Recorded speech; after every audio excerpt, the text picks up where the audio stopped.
Matapos tumama ang malakas na lindol sa Davao Oriental, nagsagawa ng relief operation ang mga miyembro ng Regional Mobile Force Battalion 13 sa mga pamilyang labis na naapektuhan ng sakuna.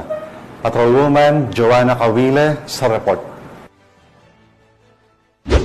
Nagbigay ng seguridad at tulong ang mga tauhan ng Regional Mobile Force Battalion 13 sa isinagawang pamamahagi ng mga relief goods para sa mga biktima ng lindol sa Barangay Mercedes, Caraga, Davao Oriental. Pinangunahan ang aktibidad ni Police Brigadier General Marshal Mariano P. Maestrado IV, Regional Director ng Police Regional Office 13, katuwang si Police Lieutenant Colonel Michael B. Losada, Officer in Charge ng Regional Mobile Force Battalion 13. Layunin ng operasyon na matiyak ang maayos at ligtas na pamamahagi ng tulong sa mga residenteng lubos na naapektuhan ng kalamidad. Sa tulong ng RMFB 13, naging organisado at mapayapa ang distribusyon na nagbigay daan upang mabilis na maihatid ang ayuda sa mga nangangailangan. Bukod sa pagbibigay seguridad, aktibong nakibahagi rin ang mga tauhan ng RMFB 13 sa aktwal na pamimigay ng mga relief goods.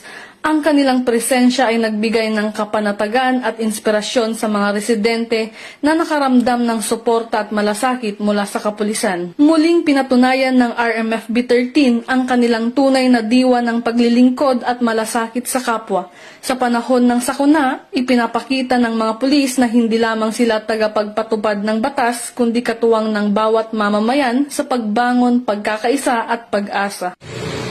Mula dito sa Police Regional Office 13, ako ang inyong PNN Correspondent, Patrolwoman Joanna Cawile, alagad ng batas, tagataguyod ng Balitang Pulis.